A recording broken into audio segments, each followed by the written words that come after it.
Paano tayo mag-download at set up ng ating EA from Profit Alliance? Ay makuha tayo ng email guys, katulad niyan. I-click lang natin yan sa email natin. Once ma-click natin sa email natin, kailangan talaga sa may computer guys. So, yan. Naka-specify kasi yung EA natin sa MT5. Yun, may ano tayo, MT5 number nyo. Saan ko, ilang months yung contract natin. And same time, expiration date. Bigay sa ating expiration date. Instruction how to set up. So, yung video, which is ito. VPS, saan kayo papunta kung gusto nyo magkaroon ng VPS yung EA nyo. Okay? Kailangan ba may VPS? O wala? Pwede naman wala. Pero mas advantage kung meron kasi para 24 hours magtakbo yan siya. Kahit na mag-brown out man sa blackout man yung area nyo is nagwo-work pa rin yung yung EA nyo. So, read contract. Guys, importante read yung contract natin.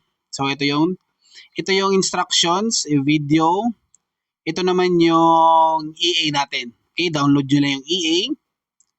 Then, kasama yung instructions. Download nyo lang. Okay, guys.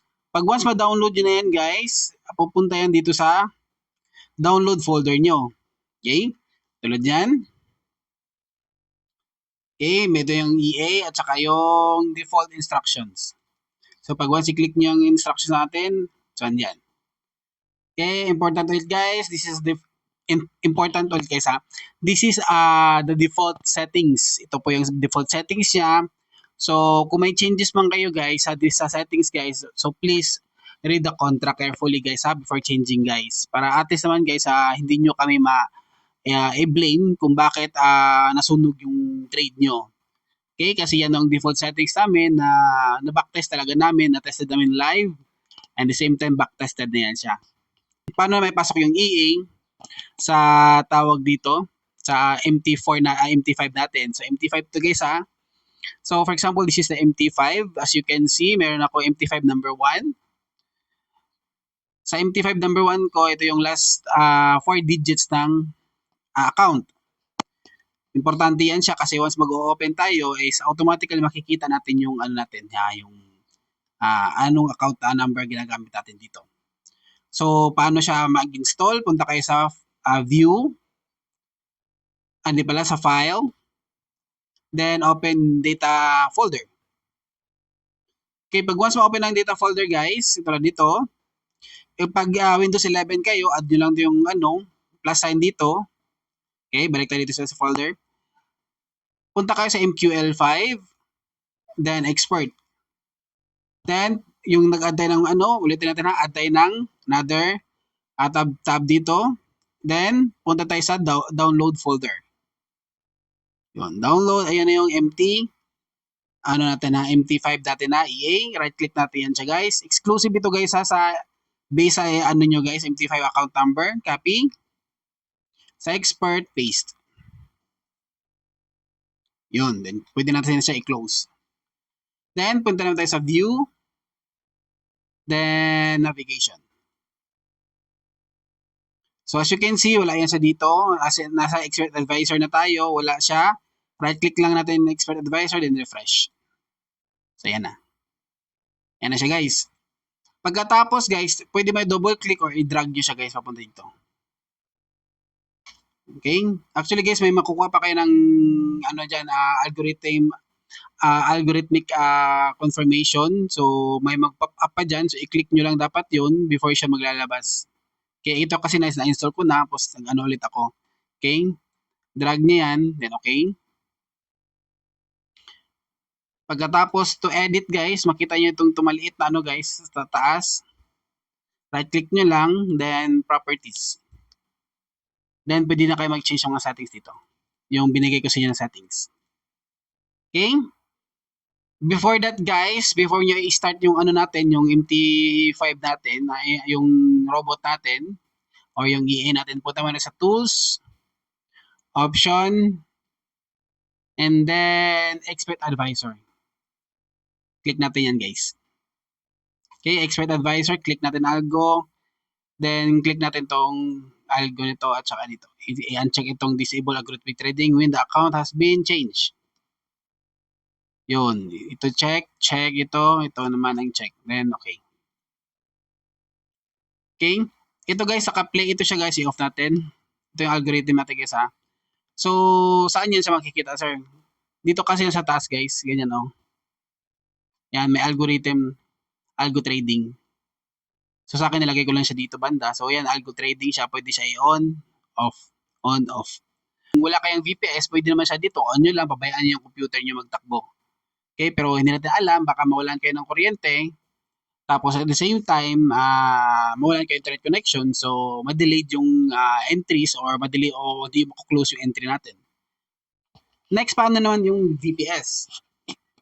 Sa VPS naman guys, punta kayo dito sa browser nyo, ay sa email nyo, click nyo lang yung VPS. Pag once you click nyo itong VPS, automatically papasok kayo dito sa website na to. Yan. Then, get started or pwede kayo mag-register. Okay? Get started tayo. Then, VPS server. Yun. Saang VPS ba kunin namin, sir? So, yung Windows lang guys, kunin nyo guys para hindi kayo mahirapan. Yung Windows na VPS. Windows na VPS ang kunin natin guys. Scroll down nyo yan. Scroll down. So, yung pinakamura, pwede kayo mag-monthly, pwede kayo mag-quarterly. Itong pinakamura nila, $499 per month or for 3 months or $549 for 1 month. Advice ko siya guys is ano, kung plano nyo guys mag-run kayo ng more than 3 VPS, ito kasi yan siya guys. So 4 na RAMs, 2 CPU. So pag apat guys, hindi ibig sabihin guys, apat pwede nyo i-run na EA. Mas advantage kasi guys, pag mas mas kaunti yung nakaraan, tapos malaki yung memory, yung RAM niya, mas maganda yung performance. So, i-divide 2 nyo lang ito, so that's 2 gig. So, that's 2 EA ang pwede nyo malagay. Recommended ko yan guys ha, pero nasa inyo na yan guys kung gusto nyo i-maximize. Pero kung marami naman kunin nyo, punta kayo dito sa Basic Plus. Okay, dito kayo kukuha kasi 12 gig na siya. Divide nyo sa that's 6 EA ang pwede nyo maran simultaneously. Okay? Pagkatapos niyan, bibigyan kayo ng link. And also, para makapasok dyan, punta kayo sa start menu. Then type nyo yung remote access. Yan. Remote desktop. Okay? Connection. Click nyo lang yan. Automatically yan, lalabas. Tapos itong IP address na to guys, ibibigay yan ng sa inyo, ibibigay yan ng website ng VPS sa inyo. Then, the same time, hingan kayo ng password. So, connect lang kayo dyan. Automatically, para na rin siyang another Windows operating system naman din. Pero nakakonect kayo sa tawag dito sa ibang virtual PC. Ayun. So, yun. Ito na yung ko dito. Kasama na to sa ito na yung isang tawag nito. Na-install ko ng EA. Okay? So, as you can see, marami akong MT5. Yan, marami akong MT5. So, paano yan sa sir para maraming MT5? Okay, for example, guys, na-install ka ng MT5, right-click mo lang yung MT5 na folder, na icon, then open file location. Okay? Pagkita niya sa open file location, guys, para marami kayong MT5 na, pwede kayong magkaroon ng marami MT5, then punta kayo sa back, ito, arrow up. Yan. So, ayan na MT5. MT5 1, 2, 3, 4, 5. 5, meron akong 3, 4, 4, so wala akong 5. Right click ako dito. Right click. Then copy. Gawa tayo ng isa, then paste. Lagyan natin gawin natin 5. So, yun. Gawin ko siyang right-click, rename. Rename as 5. Yun.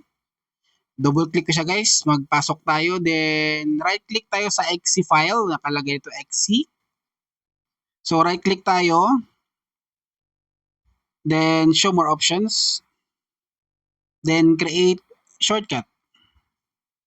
Yun. So, pwede natin i-change ang name as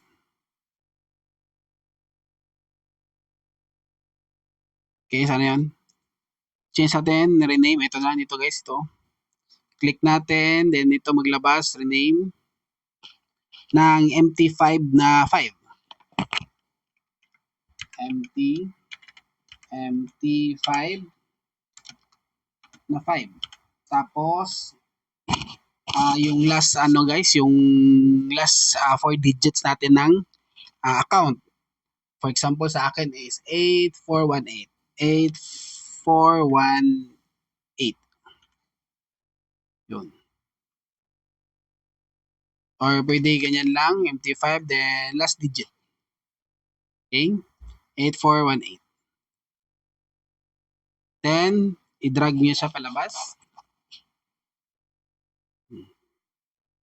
Okay? So, yan na. Yan siya guys. 8418. I-double click ko siya.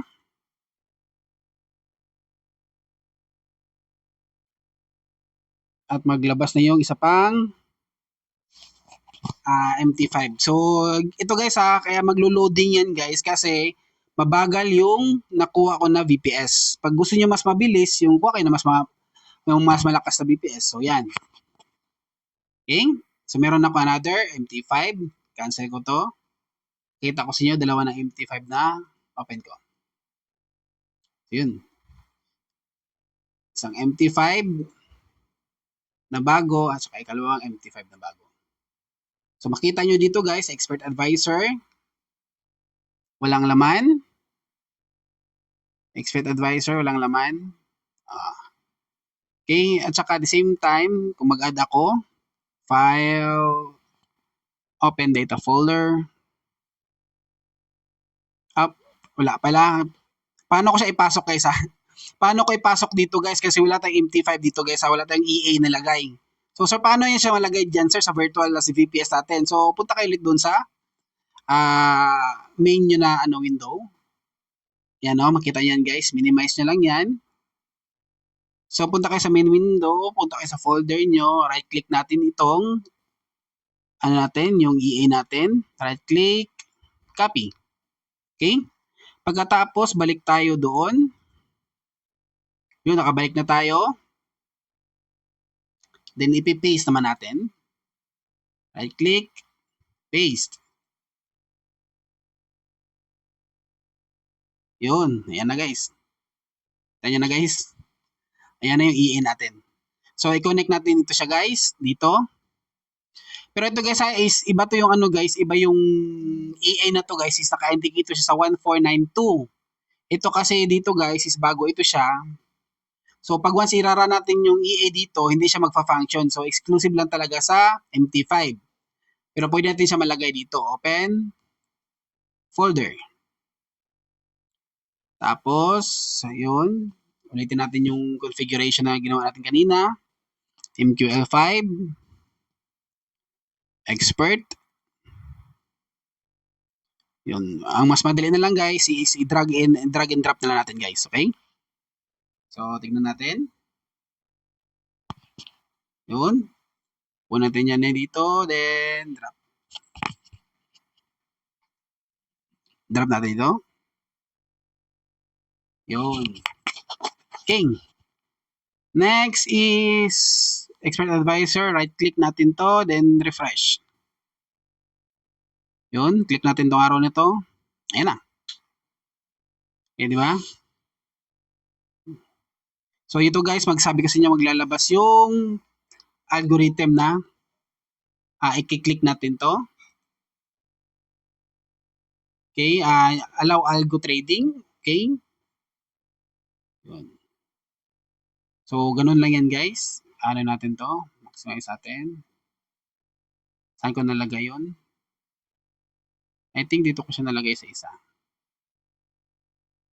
Okay, malaman nyo lang pag nalagay guys. Kasi, wala siya nalagay guys. Hindi siya nalagay kasi hindi siya qualified yung MT5 number natin. So, ganun lang. Importante kasi guys is compatible yung parehas yung MT5 number natin saka yung tawag dito, yung EA na nilagay. So, ganun lang. Drag and paste lang tayo. Ay, taka po. Kaya pala. Gold pala yun. Sorry. Wrong number. Gold pala yun. Market watch, gold. XAU USD tayo. XAU USD. XAU USD. Yun. Close natin. Ba't nawala? Let. Tanggal natin itong mga ano. To view. Market watch. XAU USD. Chart. Yan. Yan na. So, walang lalabas guys kasi walang tawag na ito, weekend. Okay, walang lalabas yan guys kasi weekend, so walang gold. So, alam niyo na ano gagawin guys. Yun lang. Then, kung gusto niyo na mag-start ng i-click niyo na itong algo. Tapos, pwede na ito siya i-close. Katulad na yan, i-close niyo yan siya. Then, pwede na i-shutdown yung computer niyo. So, yun ang kaganda sa VPS is 24 hours siya magtakbo. So, kayo na bahala mag-monitor ng tawag trading automation nyo.